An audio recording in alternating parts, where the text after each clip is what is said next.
এই পুরো বাড়িতে আমার মায়ের একটা চিহ্ন তো আর বাকি রাখলেন না আপনারা। এভাবে কেন বলতেছো বাবা? আপনারা যে সব প্ল্যান করে করতেছেন না, সেটা আমি খুব ভালো করেই বুঝতেছি। ইভান, তোমাকে কিছু না বলতে বলতেই তুমি হাতের বাইরে চলে গেছো। সামান্য একটা ভুলের জন্য এতটা বছর এরকম করা কোনো মানেই হয় না। ওনাকে বলে দিয়েন এটা কোনো সামান্য ভুল ছিল না, it was a murder. Even, sorry. এখনই তো অ্যাক্সিডেন্টটা হয়ে যেত, তারপর দোষটা হইতো আমার। নাম কি? নূপুর। ফাঁকা রাস্তা, একা একটা মেয়ে মানুষ, তার উপরে আবার বিয়ের সাজে, রিস্ক তো আছে বস। আপনি মনে হয় একটু বেশি কথা বলেন না? যা বাবা, আমি আবার কি এমন বললাম?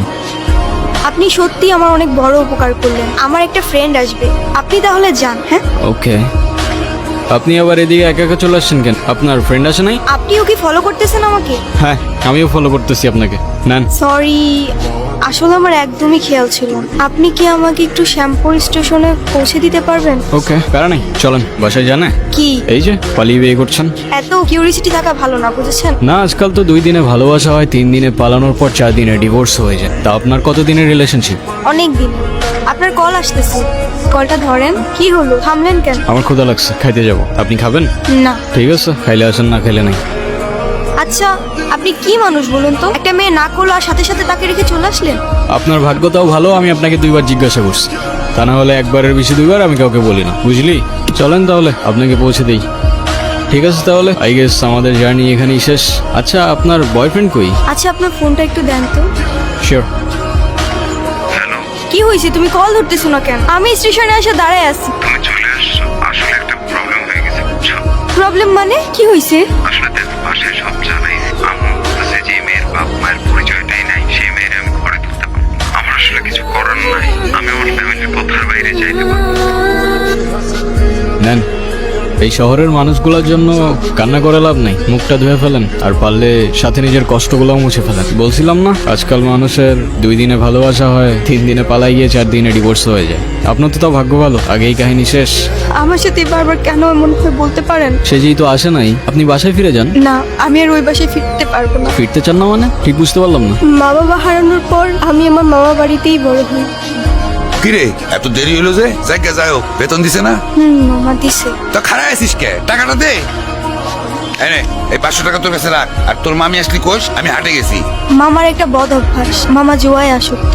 3 বেলা না খেয়ে থাকলেও তার জুয়া ছাড়া এক মুহূর্ত চলতো না। আর তার জুয়ার সঙ্গী ছিল জাহাঙ্গীর। আরে বাস মিয়া, তুমি আর খেলো না। এমনি তোমার মেলা টাকা বাকি পড়ে আছে।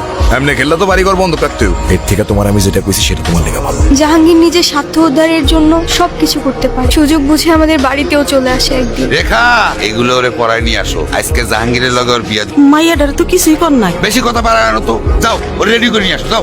এই কান্তাছস কেন? তোরে না একটা পুলায় ভালোবাসে, ওই পুলাটারে কল দে। কল দিয়া পুলাটার সাথে পালায় আসা। তোর জীবনটা নষ্ট করিস না। রনি আমাকে সব সময় বলতো ও নাকি আমাকে অনেক ভালোবাসে, আমার জন্য সবকিছু করতে পারবে। আর যখন কাঁধে দায়িত্বটা পড়লো, সেই ভালোবাসা জানালা দিয়ে পালাই গেল, তাই তো? আমি তোমাকে ভালোবাসি, শুধু এই 3টা শব্দ বলে দিলেই তো আর ভালোবাসা হয়ে যায় না। সারা জীবন পাশে থেকে দায়িত্বটা কাঁধে নিয়ে তারপর ভালোবাসাটা প্রমাণ করতে হয়। আমি এখন কই যাব, কি করব, কোনো কিছুই না বুঝে উঠতে পারছি না। আপনি চাইলে আমার সাথে যেতে পারেন। কোথায়? ভব নদীর 13 পারে। এটা আবার কোথায়? সেটা আমিও জানি না, চলেন খুঁজে দেখি পাই কিনা।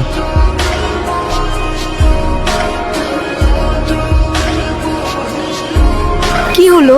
ফিউয়েল শেষ। এখন উপায়? আরে সেটা তো আমিও বুঝতেছি না। এ বাস বাইরো। এই কিরা? নিজের ভাগ্নিরে ভাগাই দিয়া তুই আমারে কইতেছস পাইছো? শালা টাকা দে, তুই আমার টাকা দে। এইসব কি কইতেছস জাহাঙ্গীর তুমি? এত টাকা আমি কই পাবো? তুই টাকা দিবি, আনালে তোর ভাগ্নিরে তুই আনবি। ওর সাথে বিয়ে হওয়ার আগ পর্যন্ত এই শিরোনে আমি খুলব না। মোস্তফা কে? আমার বাবা। মা আর আমি অনেকদিন বায়না করার পর অবশেষে একদিন বাবা আমাদের ঘুরতে নিয়ে যায়। মা মা আইসক্রিম খাবো। আইসক্রিম? দাঁড়াও, আমি যাবো আর আসবো।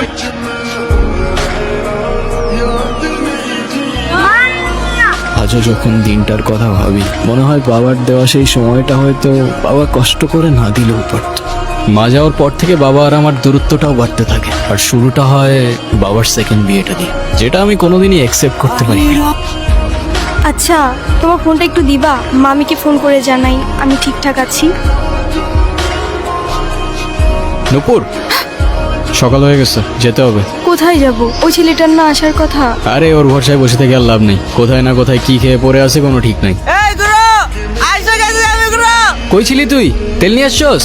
বলতে ভুলে গেছি গুরু। কিন্তু মেহমান ঠিকই নিয়ে আসছে। নপুর, আমি তোমারে বারবার বললাম যে আমি শেরওয়ানিটা পরে তো তুমি আমার লেগে এতটুকু অপেক্ষা করতে পারলা না? তোমার লেগে শেরওয়ানি আমি এখনো করিনি। সময় থাকতে থাকতে তোর ভাড়াটে নাট বল্টু নিয়ে কাইটা পর জাহাঙ্গীর। সময় চলে গেলে শেরওয়ানির সাথে সাথে তোর ইজ্জতটাও খুলে যেতে পারে। নপুর, তুমি আসো আমার সাথে। হাতটা ছাড় জাহাঙ্গীর। তুই জাহাঙ্গীরের লগে লাগতে ইস না। এই জাহাঙ্গীর কেটা তুই এখনো চিনোস না? তোর মতো জাহাঙ্গীর প্রত্যেকটা গলির মোড়ে জঞ্জালের মতো পড়ে থাকে, চেনার প্রয়োজনই মনে করি। এই গুরু এই ছুরিটা নামা। বাবা কোথায়? তোর এই অবস্থা কি করেছে আমাকে বল। আমি কারোর জন্যই কখনো কিছু করতে পারিনি। তুমি কান্না করো না বাবা, আমি আসি তো। নুপুর কোথায়? তুমি নূপুরকে কিভাবে চেনো? আরে ওই তো, তুই কোথায় আছিস, কি করছিস, আমাকে সব খবর দিল। তারপরে সকালে এসে তোর এই অবস্থা দেখলাম। তোর গায়ে কে হাত দিছে খালি একবার বল, বাকিটা আমি দেখছি। বলেন মা কবুল। আমি কবুল বলবো না। বিয়ে করবি না মানে? করবে না মানে করবে না।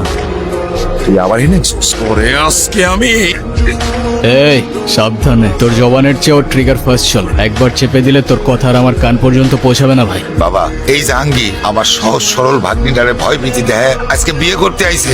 আমারে বাঁচাও বাবা। এ বাসাই, তুই আমার লোকে পটি নিতেছস? তোর ভাগ্নির সাথে বিয়ে দেওয়ার কথা বলে তুই আমার কাছ থেকে 1.5 লাখ টাকা নিছস। তুই এখন তোর ভাগ্নির লোকে আমার বিয়ে দিবি আর নালে টাকা দিবি? একটা মানুষ এতটা স্বার্থপর হয় কি হয়? আপনার নিজের মেয়ে হলে এটা করতে পারতেন। বাবা, আমার ভুল হয়ে গেছে, বড় ভুল হয়ে গেছে, আমার মাফ করে দাও বাবা। যার উপর জুলুম করছেন তার কাছে মাফ চান। আমারে মাফ করে দে মা। শোনেন আব্বাস মিয়া, আপনার মেয়ে এখন থেকে আমার মেয়ে হয়েই থাকবে। যেদিন আপনি আপনার স্বভাব চরিত্র পরিবর্তন করতে পারবেন, সেদিন এসে মেয়েটাকে দেখে যাবেন। আমার বাড়ির দরজা আপনার জন্য খোলা থাকবে। আয় মা।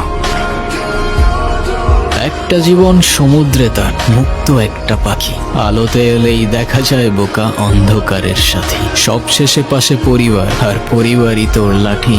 ছোট্ট খোকার আকাশ জুড়ে সবুজ প্রজাপতি।